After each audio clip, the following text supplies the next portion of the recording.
Do you feel like there's something not working in your agency? You've got processes that are outdated or just plain not documented anywhere. You've got tools that aren't the right fit or you're not getting quite enough out of. Even though you feel the need for change, it terrifies you. If so, you're not alone. I was at an agency-focused conference in Denver just a few weeks back, and several agency owners that I talked to said that they knew they needed to make a change with a major software platform that helps run their agency, but they were scared to make that switch. Rob Sayles is an ex-agency founder, a seasoned operations guru, and now veteran agency advisor. In today's episode, he takes some of the fear and uncertainty out of change management for agency leaders just like you. In this conversation, you're going to hear the 3 symptoms to look for to make sure you actually need to make a change to a major tool or process in your agency. What Toyota's approach to continuous improvement can teach you about change management as a leader, and the 5 steps to make a major change in your agency without causing a revolt among your staff or sleepless nights for yourself. To get started, let's hear what Rob said when I asked him to share with us a great or horrible example of change management he's seen take place in an agency, maybe much like yours. Let's go with the horror stories, shall we? Because they're always more fun. So, an agency that I was involved in, I mean, this is going to be going back 5-6 years. They were looking at improving their project management. Fairly obvious thing. Agencies are service-based businesses, exchanging time for money. Project management processes are really important. The issue that they created is one of the founders decided that he was going to go and test a load of different tools, find an appropriate piece of software to use. And he came back on Monday morning very, very proud of what he'd done.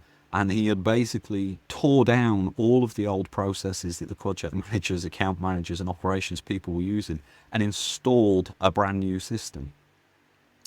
Great in principle, but if nobody knows what it is, if nobody's been prepared for it, if nobody's had the training, if the users haven't been engaged, then of course it's going to fail. And unfortunately, over the next 6 months, this agency had massive problems. Projects started getting delivered late, budgets started slipping, but most importantly, there was massive reputational damage to the agency because a lot of clients were really, really unhappy with what was actually happening, and all that came from going and getting the system and not actually working with the team to work out, is that system fit for purpose? So avoid those kind of things if you can. Do it well, do it right, do it first time. Yes, I think there's a spectrum from that as kind of the epitome of just managing change without any management, just kind of implementing change and telling your team about it, and taking so long or being stuck in a system, being afraid to change, knowing that there probably is a better way for you, but you're afraid of kind of doing it right. But that story actually reminds me of one, Rob, the teamwork.com team and I sent a few people out here to Denver for the Build a Better Agency Summit with Drew McClellan's group, AMI, and I forget the speaker's name. I wish I could give her a shout out. Maybe we'll link to it in the episode description, but she gave this great example in this talk about change management. She said, if you are delivering a new project management system, a new CRM, any new major tool, time tracking tool into your agency, and you're not prepping the team, like in this kind of horror story example, it would be like you standing in your house with your spouse or significant other and a moving truck, just showing up and movers coming in and starting to move boxes. And then they turn to you and say, "Hey, Rob, what's going on?" And you're like, "Oh, didn't I tell you? We're moving today." They're really efficient. They're going to put stuff in boxes, but none of that matters because you didn't have their buy-in. And I think that's kind of an extreme example, but it puts it in perspective of what we can do if we don't get buy-in, involve our team in the right ways, those sorts of things, which kind of leads to the first thing I wanted to get your take on. You mentioned this in a previous conversation we had, is that, operations is really 10% and process and people are really oftentimes the 90% when it comes to operational change. What do you mean by that? Kind of unpack that statement for listeners maybe a little. Well, if you think about the horror story example, that was the wrong way round. That was 90% a system, a process, and 10% engagement of the people. And it's the same with your analogy with the removal truck. Agencies are built on people. Like, people are what makes an agency what it is, because you need those resources to get the work done. If you have a pendulum that is swinging in the wrong direction, and you're very, very heavy on the process, but you're not actually engaging the people, and the people are actively and culturally involved in decision making or ways that things move forward, then you'll find that your agency will very quickly start to fall to pieces.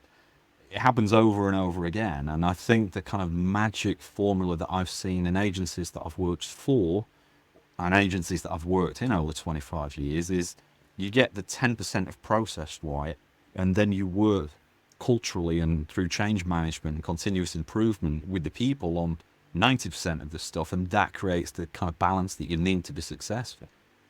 Yeah, absolutely. So talk to us a little bit about what that process kind of looks like when maybe we don't go to the horror story example. We're trying to point to people to maybe a little bit Good stuff. better Yeah. example to follow, some footsteps that they do want to follow in. Kind of the steps of gathering your requirements, kind of analyzing things with your team. What are some of the early steps that, if someone's saying, hey, Rob, heard what you said. I've been thinking about ripping and replacing a tool for our agency, but I don't Mhm. want to follow that terrible example.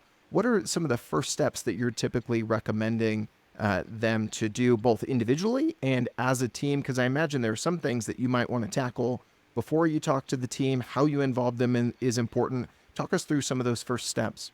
So the most important ones to consider is, what's the change that we're actually trying to make? Is there a need for the change that we're trying to make? Is it just that somebody is uncomfortable?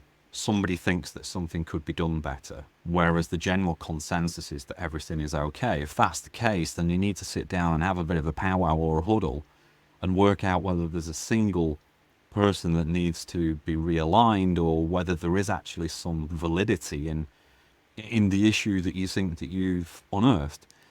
Working out what the smallest incremental problem is that you can solve, and starting to put those together as pieces of information, pieces of data, or business cases, or whatever you want to call it, and then presenting that to the rest of the team, and then having a really open conversation with the team about what it is that you actually need to do, because you don't want to slam the handbrake on and do a great big U-turn on the agency unnecessarily.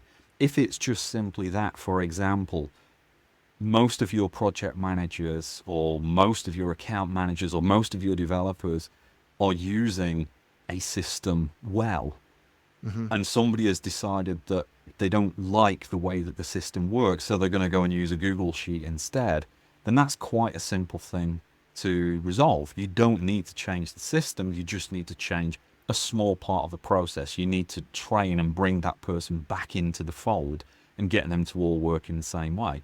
If it's something more substantial, then that's when you want to sit down and actually start listing out what the problem is, and then you can create a features list or a requirements list that you can start considering whether you want to make customizations to a system you already have, or whether you potentially need to actually start looking at system replacement. I want to dig into what you just mentioned there, kind of building your requirements list, looking at these are the things that we need to solve for, and these are the things that are our requirements as we start to go look at a new tool. But before we do that, I want to ask one more question about, you spoke really well there, Rob, about determining, is this just kind of someone not following a process that's actually really good, or someone not using a tool that is actually well suited for us? Or do we have the wrong tool, or do we have the wrong processes, or maybe both? Yeah. The volume of that is one indicator to help you determine which way to go at that fork in the road. What are some of the other indicators to you that you say, no, this isn't just kind of a minor thing. There's something larger here that we do actually need to make a U-turn, but we need to do it cautiously, and we need to do it in a prepared Yeah, way. yeah. So the most obvious one is it impacting your delivery or your output fundamentally? Is it difficult for your head of operations to actually pull project management data together? They can get most of the data from the central system, but they don't know where the other pieces of data are because somebody is using a Google Drive somewhere or whatever. Or, developers aren't recording time efficiently and correctly, and that makes it difficult to pull reports together.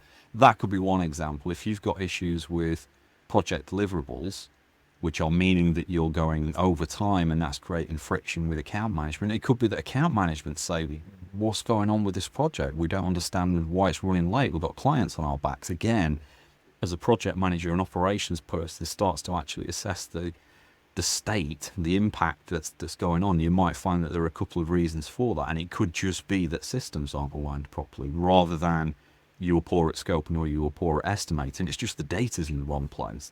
So trying to work out the cause and effect and the impact, the impact you really want to be looking for is an impact on your own profitability or an impact on your ability to deliver things. Yeah, and I think, yeah, to kind of summarize, there are three things there. Is it difficult to deliver? Is it difficult to see? So that's first one would be a delivery issue. Second one would be a visibility, and then the third one, most importantly, is it impacting profitability? So then it's, if you identify a problem in one of those areas, those are symptoms that maybe you shouldn't ignore. That's kind of, a more serious symptom than, I just have a little cough, or someone's kind of complaining about something. And then the volume of that. And then I think the next layer is, well, what's causing that? Is it a training issue? Is it a process issue? Or do we not have the right tools? You're talking about the visibility there. I can remember when I was part of the leadership team overseeing our delivery team within an agency, we had moved on to a new project management system and been there for a while. And the delivery was fine, but the visibility was terrible. We didn't have any way, because we weren't tracking time in the system where we were managing tasks and projects, and there wasn't any reporting capability on where time was being spent, who was maxed, where capacity was. We didn't have any visibility into capacity or project profitability, those sorts of things. And so then we recognized, hey, this is a deeper symptom. Maybe this is a tool issue. So I can relate to exactly what you were talking about there. It's to be honest with you, it's something that a lot of agencies struggle with. Central visibility.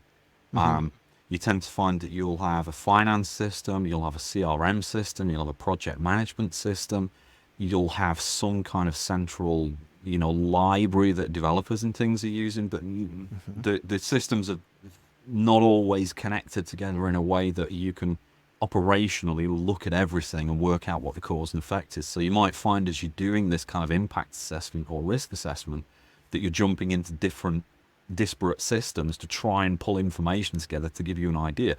The best way, the easiest way of finding the problems is to culturally have a very, very open relationship with everybody, where somebody will just say in a weekly huddle, I got a problem with this thing.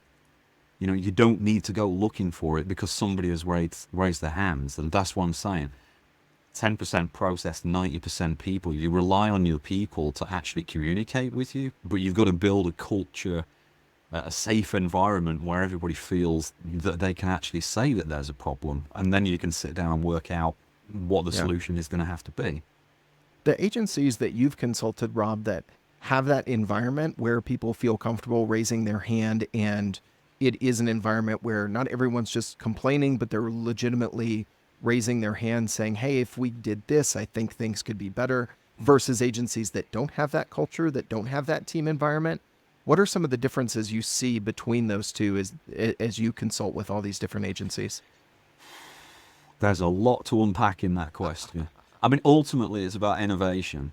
And innovation comes from creativity. And creativity comes from actually being able to operate or function in an environment where you feel that you're not stifled. You may be constrained by time and resourcing, but effectively you can still think strategically. You're constantly innovating things as an individual or, as part of a team. Does any of this tie into the Kaizen philosophy that you and I have talked about from an operational perspective in the past? Yes, it does.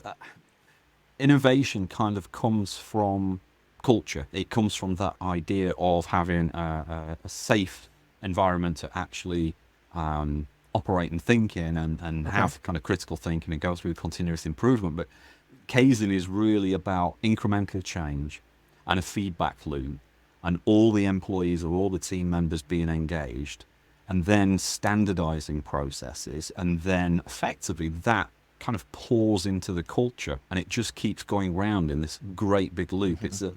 It's It's a system that Toyota adopted years and years ago, and that's how they developed their manufacturing process for producing cars and trucks and that kind of stuff. But yeah, if you can create an environment where people can be innovative, that will over time lead into cultural change. And it's the cultural change that you're actually looking for in an agency, because what you don't want is people that are stifled, or people that can't raise their hands or don't want to raise their hands and say, I think we could do this better. Your job as a leader, as an agency founder, really is to build an environment where people do want to raise their hands, where they do want to see that there's a better way of doing something. Because in that sense, rather than just you and maybe your leadership team needing to keep your eyes on everything, that's 5 sets of eyes. You've got 50, 100, 500 sets of eyes that are all looking for opportunities to actually improve. Yeah, I love that. And it's definitely an aim I think most agency owners look at and say, yeah, I would love that. I want more eyes. I want more hands. I hear from agency owners all the time of like, why doesn't my team, really care about the business in the same way that I do? Well, part of that is they're not going to. They don't have the same incentive, and 2, they didn't go down the path as founder in the same way that you did. So there's part of that, right? But if you have this culture of innovation where people see things, oh, this new process was implemented because of that feedback that I gave, I feel, more encouraged and more incentivized to raise my hand when things are, when things I see can be improved in the future. And I'm glad you brought up Toyota, because that the Kaizen philosophy, or the processes there, is something that, a friend of mine, Dan Sanchez, and I had talked about a ton. I think there was a motto, the always better, never perfect, or something like that. I might be paraphrasing it a bit. But for folks who are interested to kind of dive into that, are there any resources you point them to look at kind of that methodology and things that they could glean from for their own agency? Different application, manufacturing to a service-based business. Yeah, there's something there, right? There is. And the reason why I geeked out about it early on in my career in operations in agencies was simply that I was jealous of project managers. Project managers have got qualifications and accreditations and all sorts. They've got communities that they can belong to. Operations people don't. There isn't anything that kind of, any place that ops people can go to. And I was looking around, and the closest I could find was like factory manufacturing and production. And that's how I accidentally fell on Kaizen. But to answer your question, there are a few great Kaizen books out there on Amazon and the other bookstores. I think Toyota themselves have done a couple of books around their production processes. And all of those things are great. But to your point about the kind of memes and the phrases and all the rest, this idea of 1% better every day, which you will see memes all over your social media about this kind of stuff, all of it comes back to this Kaizen, this Japanese continuous improvement idea, which was born, nearly 100 years ago. I think it was the 50s, something like that.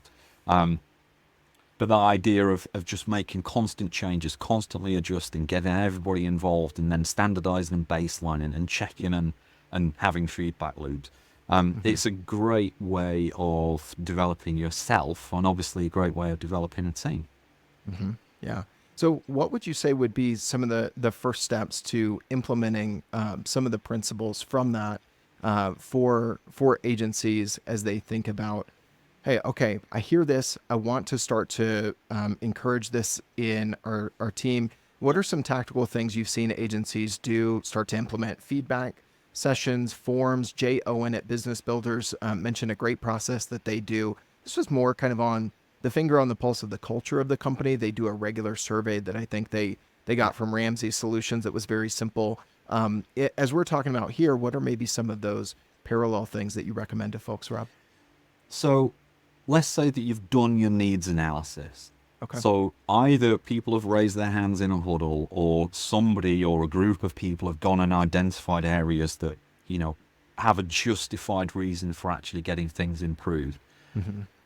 If you get that together as some kind of requirements document, or whatever you want that to do, you've analyzed what it is that you need to do. You then need to engage the team, the stakeholders. Sit down and actually go through and make sure that all the things that you've identified are actually valid and they're going to make a positive change to people. The reason for doing that, rather than just having a management team or a working group or some other function that goes away and does it in isolation. The key thing that you want to do with your agency is get team buy-in. Get them to actually own something and become collectively accountable for something. Little side story for you, and I'll come to some other notes in a second. Years and years ago, I fundraised to build a new skate park in our local town. It was about £150,000. It took me years to raise the money through various government organisations. The thing that I didn't realise at that time was that obviously once it was built, this great big concrete skate park, like it would need to be looked after. And that really concerned me because I put years of my time as a volunteer into that project. And now I'm thinking, but how's this going to be sustained? The thing that I missed was because I engaged all of the young people that were going to be using the park, they took ownership of it. They made sure it didn't have litter. They made sure that it was kept safe. They looked after each other. And it's the same kind of principle that you want with your agency. This idea of heading off to do a new project, to put a new system in, or to customize an existing system or whatever else. If you can get everybody on board with that, then rather than people feeling stifled and people feeling not involved, if you manage that process well, you will get them to actually own their part of that project, and that's where it becomes incredibly powerful. You want to make sure that you are training people. If you're going to be rolling something out or changing something, you really need to think before you start doing anything about what the training is actually going to look like. How are people going to learn this stuff? If somebody hasn't used this before, what does that training program look like? And what is the format of the training? How regularly does it need to be done? Systems are data. So you really need to consider data management and potentially data migration if you're moving from one thing to another or you're bridging things together. Like, how are you going to handle the data? What's the impact going to be?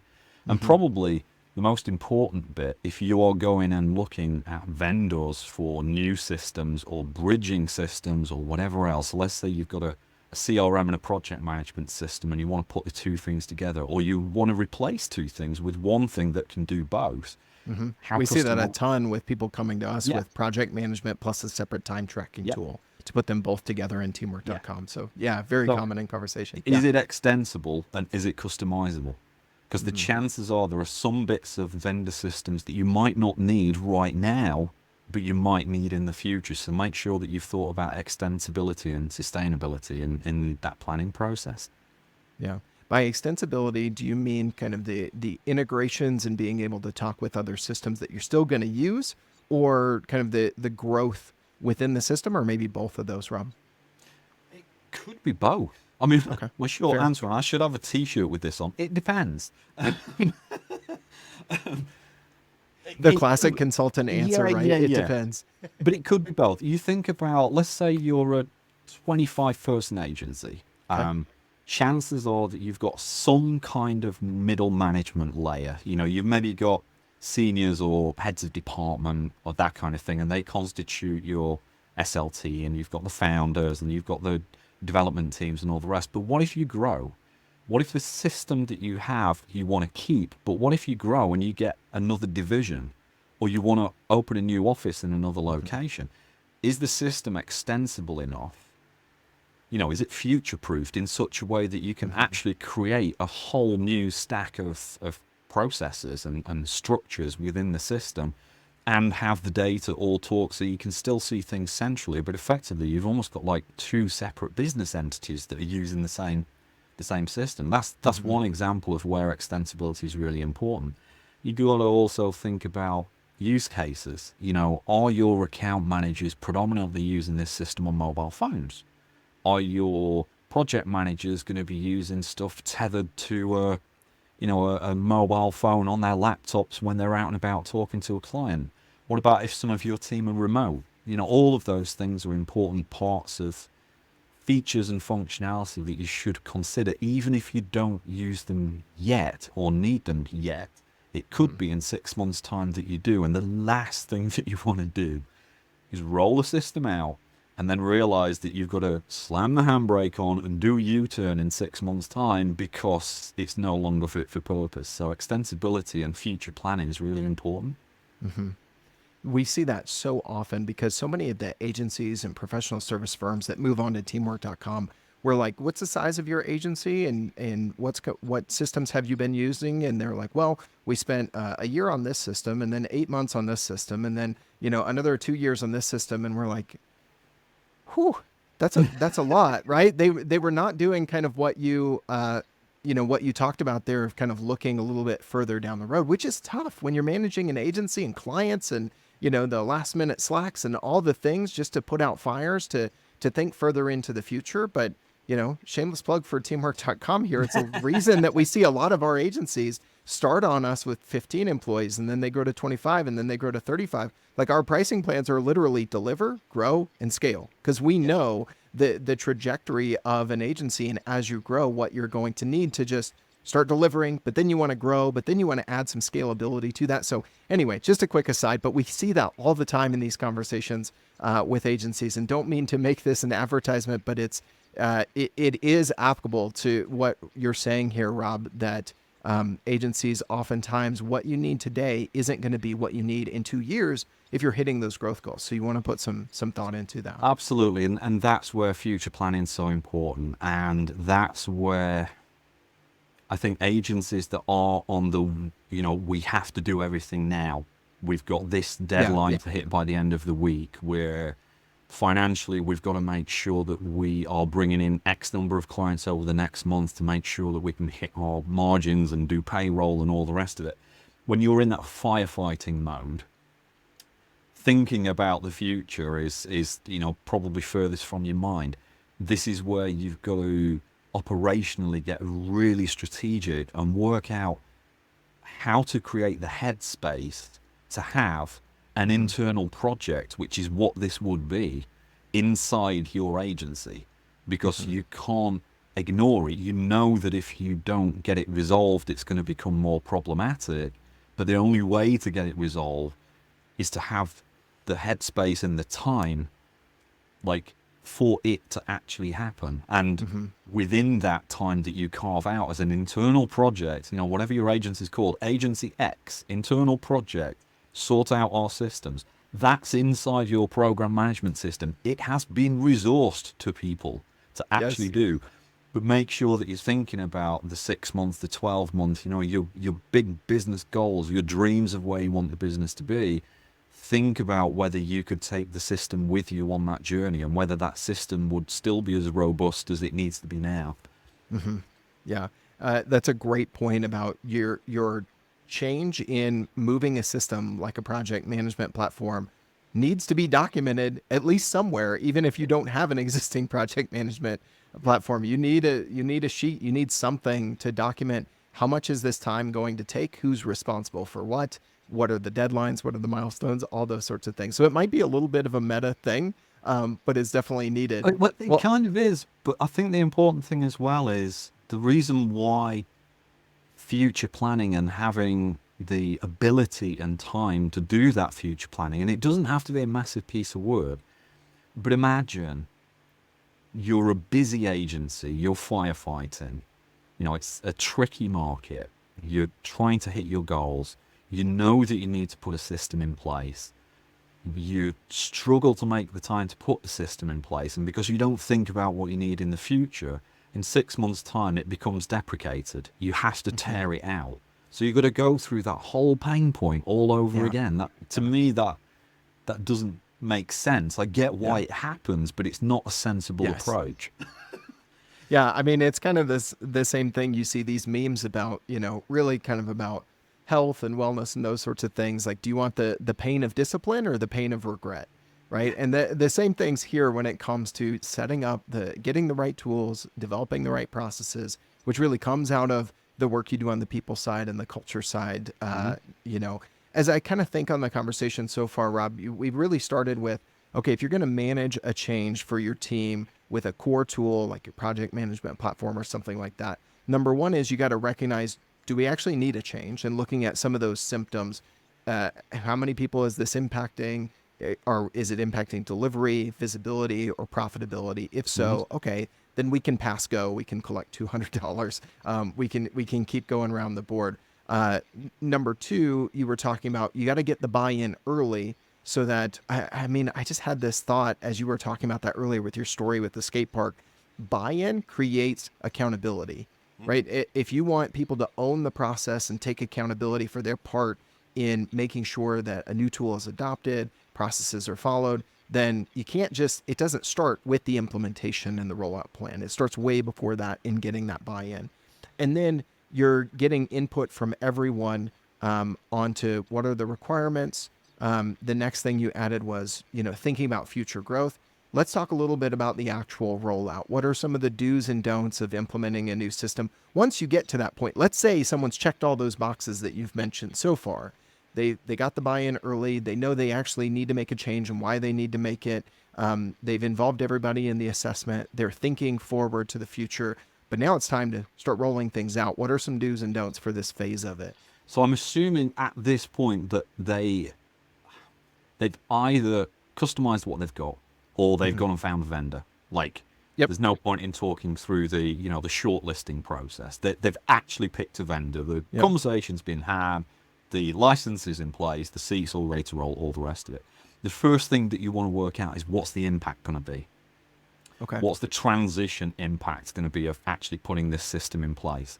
Because what we can't do, and kind of back to the top of our conversation, what we can't do is have people turn up on a Monday morning, log in to their machines and go, where's my to-do list?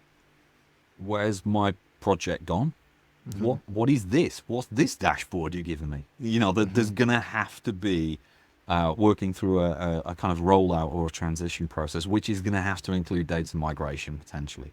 So you're Mm-hmm. going to have to sit down and work out what the pre-launch and the launch actually is going to look like. The great thing with that is it allows you to get a team together and to start thinking about what the training is going to look like. Mm-hmm. Um, if you've got a reasonable size agency that say it's got head of department, then those heads of department are going to have to take the time to train the rest of their team. So head of design is going to have to sit down with the designers and explain where their to-do lists now sit and how they use this for timesheet. And head of projects is going to have to sit with the project team and explain to them how you create new projects, how you actually track stuff, where you put your budgets, all those kind of things. There's going to Mm-hmm. have to be that kind of thought process that's going on. You can't just expect people to turn up on a Monday morning and know how to use this new tool. Mm-hmm. Whoever's owning the tool as a product owner is going to need to think about really what that data migration looks like, what the training is going to look like. The thing that I always recommend is something that I call phase rollout. And it's Okay. one of the frameworks for delivering things. There are other frameworks out there. There's one called ACDAR, which is awareness, design, knowledge, ability, reinforcement. But the phased rollout one for me is really good. Okay. When you're putting Why a do you new like that one?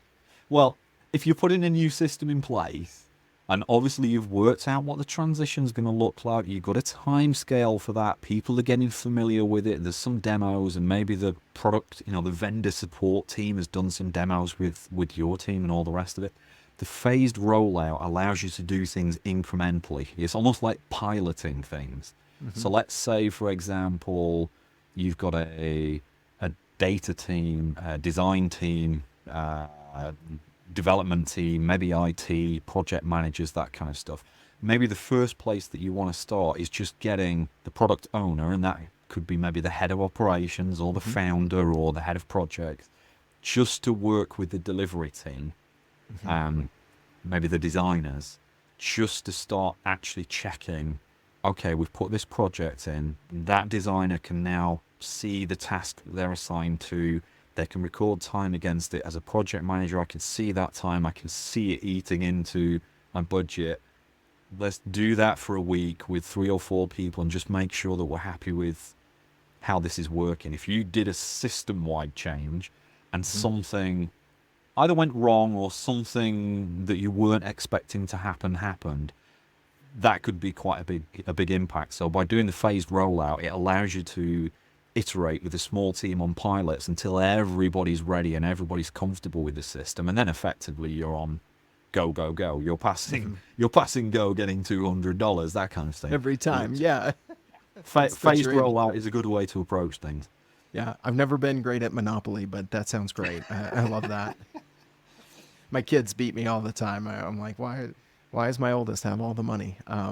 Uh, so that's really good. And a couple of things just for folks listening to this from my own experience, thinking about, phasing that phased rollout and thinking about migration, right? I see a lot of agencies where they're like, how are we going to get all this over? And no one ever asks, do we need all this data? Yeah. Maybe we leave the legacy data in the old system because we can export that and we can, like, what are our options to deal with that legacy data? It's not necessarily that you always need to migrate everything. So that's one of those questions that I found myself pausing and calling a timeout and asking, with our team at one point when we were going through a similar transition within an agency. So thinking about those sorts of things that, again, if you're involving more people, as you're saying here, Rob, someone's going to ask that question. That's the other benefit of, getting everybody together, as opposed to just saying, okay, I made this decision as the founder, like in your opening story, or we made it as the leadership team. Here's what it is. Even if you have great training, even if it is the right tool, even if the processes are designed well, you're going to miss some things there. Not only the buy-in that we were talking about earlier, but you're going to miss someone saying, hey, hold on, I got a dumb question, but that quote unquote dumb question actually ends up saving you an hour. I was going to say an hour. No, I mean, like a month's worth of transition time or something like that, right? Absolutely. And I mean, I've sat in thousands of project meetings, and it's typically, as a good facilitator of a project session, it's typically the quiet one. The quiet one in the corner of the room is the one that actually holds the genius.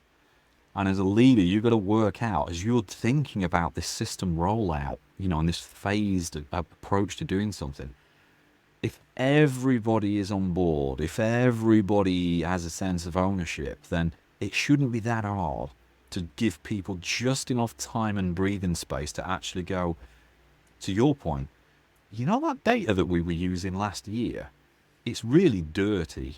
Like, we don't need it. Think about when you buy a new mobile phone. Do you always transfer everything onto the mobile phone, or do you keep a load of it or bin some of it because it's, you're going to fill up your new mobile drive with a load of stuff that you don't need? So, Yeah. Having people say, I'm not sure about this, or do we really need this, or that's right over there and it's been over there for 2 years and nobody's touched it, so why would we want to bring it into the new system? Yes. Let's archive stuff, let's stick it on some drive somewhere or put it in the cloud. The great thing with a lot of the vendors, if you are looking at licensing seats on a system, most of them have like a concierge service, so they will actually help you with migration planning. So they'll talk to you about what it is that the system needs, and they'll work with you to identify what you have. But you're still going to have to go away, to your point, and do some hygiene and think about whether, do we really need to import 85 terabytes of data into this system, or, can we do this a little more lean? Yeah, exactly. I, shout out to my colleague over here at teamwork.com, Corey Snyder, who's our head of partnerships. He's really built out a network of partners who do a great job for some of our new customers here who say how we need to migrate all this data, or we need some hand holding. We need, someone to point us in the right direction. And sometimes some of those partners will work with our new customer agencies, and they'll be the ones who call that time out and say, hey, hold on a second, maybe we don't need to migrate all this. Maybe here's kind of the cutoff point from what I see, those sorts of things. The other thing for listeners today, if you're an agency owner, if you're an ops leader, or someone responsible for this sort of change, take note of what Rob said there. Look around on the squares on Zoom, or look around the room and identify who is the quiet one, who seems like they're kind of thinking, they're kind of stewing. The situation will maybe dictate what you do with that. Do you kind of call them out and like, hey, Rob, you've been quiet. What are you thinking over there? Or do you slack them after the meeting and say, hey, I'd love to get your thoughts. Didn't hear anything there. No pressure. But, I think that little thing might unearth some of the things that could help you avoid some pitfalls in this change management to a Yeah. major My system in my your agency? my trick, and I was notorious for this. When I Oh, I used to love it. work in agencies rather than working as an advisor for agencies, I typically wait until after the meeting, and I'd follow the person who 9 times out of 10 would be heading to the canteen to get a drink, and I'd put the kettle on and offer to make them a drink. Um, People started to notice this behavior in me after a while, but all I was simply doing was I let it pass. I let the quiet person in the meeting just be quiet. But then I went and engaged with them by offering them a drink. And obviously, it takes a few minutes for the kettle to boil, so you can kind of say, hey, how do you think that meeting went? And slowly tease the information out of them. And that's kind of how I got the information that I needed. And I could then go back to whoever was running the meeting and go, hey, you do realize that John actually had this great idea. He just wasn't sure how to say it, but he's thinking this. Maybe you should go and talk to him. And yeah, you might not get it straight away, but you get it within It's the a day. solid tip. You know, it depending on which side of the pond you're on, and if you can't tell from our accents, Rob and I are on both sides of the Atlantic here. Great things happen over a cup of tea or a cup of Yes. coffee, depending on what side of the pond you're on. Yeah. That is a solid tip, and I think that's very practical that people can take away. That might seem small, but I think can make a big difference when you're talking about this sort of change management, which is about the people, and people share those feelings over a hot drink, whichever your choice is. From there. Well, with that, Rob, I think that's a great place to transition into our recurring segments that we always have here at the end of Agency Life for our rapid fire round in the Fast Five, and give you a chance to give someone a shout out. So let's dive in. Number one of our Fast Five. If let's say you were running an agency, I know you're more consulting with agencies right Yeah. now, but you've had experience running agencies in the past. If someone gave you an extra $10,000 a month to better run an agency right now, where do you think would be the first place you would spend those extra budget dollars? This is a great question. There's a bit of me from the point of view of running a business that would be like, let's spend it on sales and marketing. One of the common issues with an agency is those peaks and troughs. You're really, really busy doing stuff, and if you take your foot off the gas on your sales and marketing, then you suddenly get to a point where maybe you lose a client or you fire a client, or a client project comes to an end and you're like, where's the next piece of work coming from? It's that feast and famine. So there's a bit of my brain that goes, make sure that you're constantly running your pipeline and doing good sales and marketing, whatever that might mean, whether it's a person, whether it's hiring, whether it's systems, whatever. There's another bit of me that thinks I would be investing that in the people. Having a learning and development budget for your team is like massively important. If you could say to each of your team members, this quarter, I'm giving you a $500 budget to go and do whatever you want to do. If it is going out to some seminars and some workshops, go do it. If it's going and buying yourself a training course, go do it. If it's, going away to a private conference with 10 other peers, go do it. Part of that shows that you really, really value the team, but the more important proxy from that is that they're actually acquiring skills, and those skills then become part of your resource pool that allows you to grow. Yep. So I'm torn. I really I am. love that second one, and it ties into something we mentioned earlier, was that instead of saying, hey, we're going to invest in training, we picked the training, here it is, show up at Monday at 8:30. It is, hey, here's a stipend, we trust you to make a good decision, and guess what? They have the buy-in because they chose it, so they're going to be accountable to actually completing it, getting something valuable from it that is going to benefit them and the company. So that buy-in, creating accountability, is rearing its head yet again in the conversation. I There love is. it. There's two other things that I would do with that as well. Is Okay. it actually starts to instill a sense of entrepreneurship in everybody. Oh, Which, yeah. if you think about it, founder is very entrepreneurial. That's the reason why you started the agency. But not everybody is, and that's why there's quite often a disconnect between understanding of different people's. If you say to somebody, you've got a budget to go and become better, like instantly they start getting a little bit entrepreneurial. The other thing is, at the end of that process, get them to actually present something bad. So get them to sharpen up the presentation skills and actually teamworking skills and those kind of things. So, giving people a $500 budget might not seem like a lot, but it can make a big difference. For sure. Awesome. Number two, Rob, what are some of your all-time favorite business books, especially those that you're recommending to agency leaders? This is another great question. There are so many on my bookshelf behind me. I mean, some of them are kind of classic personal development, Atomic Habits, Essentialism, Yeah. the Tim Ferriss books, Tools of Titans, all that kind of thing. If you're a founder or a leader, like really understanding psychology, what makes people tick, and learning from other people's stories, good and bad, when you're having a cup of tea or having a cup of Joe, in the morning, it's a great time to read those kind of personal development books, more on the process side of stuff. A great one that I always recommend to people that I read quite a while ago is called The Goal. It's Goldrat and Cox. And The it's a Goal, thick, Goal. yeah, Okay. yeah, Okay. Goldrat and Cox. Okay. It's a fictional story, but it introduces something called the theory of constraints. Yeah. And it's perfect for continuous improvement, strategic thinking, operational processes, all that kind of stuff. It's a real weird book, but a really, really good one to kind of get stuck into if you're wanting to get your head around Kaizen or this idea of 1% Okay. incremental improvement. But the way that it's done as a story rather than just a tick Oh, list okay. of things to do is great. So give that a Yeah. try. I love those. I'm trying to think of the author who does some kind of the business fables, if you will, where it's fictional.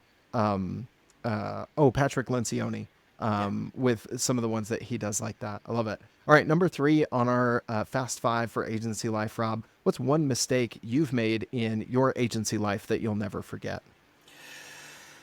Whoa. Probably the biggest mistake that I've made would be misunderstanding. Misunderstanding people Mm, and what it is that drives them. I know that sounds very vague and very broad, and there aren't specific examples, but it's something early on. I mean, I'm an exited founder, but early on in my building of the business, mm-hmm, not actually understanding what made people tick, mm-hmm. to the point that we were talking about before. Yeah. It was my baby. I couldn't understand why other people couldn't see it as precious as I did. Mm-hmm. Why did they just want to clock in, take their paycheck, go home and not think about it when I was thinking Yeah. about it all the time? So I think the biggest mistake was not actually working out that different people have got different drivers Mm-hmm. and trying to work out how to create more of a level. And part of that was me being less precious. And another part of that as a leader was me actually making sure that other people became part of the journey, became part of the story. Yeah. Yeah. I think that's good stuff. All right. Number four and five are kind of two sides of the same coin. So I'll give them to you just in order here, Rob. What do you think is the hardest part about agency life? And flip side of that, to end on a good note, what do you think the best part of agency life is? Oh, I think the hardest part of agency life is the fact that it can become your life if you let it. Right. Again, for a lot of founders that have built their businesses from nothing and gone through all of the struggles, all of the stages that brings, is just trying to disconnect from that sometimes. People Mm-hmm. talk about work-life balance and all those kind of things, but actually having some perspective over what's really important and what isn't, and stepping back and seeing that some things that you are doing are just busy work. They're not Mm-hmm. that important. You Right. don't need to do them. It's Are just you that the one you've, person who can do this? And as I've yeah, heard some EOS implementers mention before, is this the highest and best use of your time? yeah, That exactly. question has stuck with me so often, so often. I'm not always great at then answering that and then dealing with the answer, but it at least creates that visibility of the problem sometimes. Yeah, so that's the hardest part. And the Okay. flip side of that, the best part of it is you get to choose. Mhm. I mean, okay, you're in a market space and there are competitors and there are changes in technology and the landscape's constantly shifting. The other option is you go and get gainful employment and you Mhm. don't have as much overarching say or Mhm. influence in all of the things that you actually do. Yeah. Some people can see that as a negative, but if you've got a good team around you and you know how to lead and you have a vision and you're very, very open and you're very balanced and emotionally aware, then the best part is that you get to choose. It's every single day. Your choice will determine what happens next. I love that. That's a great place to end the Fast Five on, Rob. The last thing I want to ask you before we round it out today, who's someone who's impacted your journey in and through agency life that you want to give a shout out to today? This is a real tricky one because I Okay. know from your other amazing guests that the guest typically will pick somebody from agency land. I Yeah. did 8 years at corporate. I Hmm. worked as a strategist and a PMO in corporate in the digital space. But there was a guy there called Chaminda Ranasen. He was our director of digital, and he used to. We turn up and there's great big open corporate office floor, hundreds and hundreds of designers and developers and project managers, and there's me cruising around looking after things. And he would be there as a director, rather than sitting booted and suited at his desk in a big glass cabinet. He'd be out on the shop floor playing cricket. He was an Australian who absolutely loved cricket, and he would regularly whack tennis balls around the office until HR came and told him to stop. But his ethos, like his vision of what makes a good team and what makes a good culture, like really, really drove us. I think he ended up going back to Australia, and he's now working for the Australian TV network. Um, but he didn't influence me directly in running an agency. He didn't influence me directly in how to do operations better. I think his influence really made me think about, like, how do you work with people?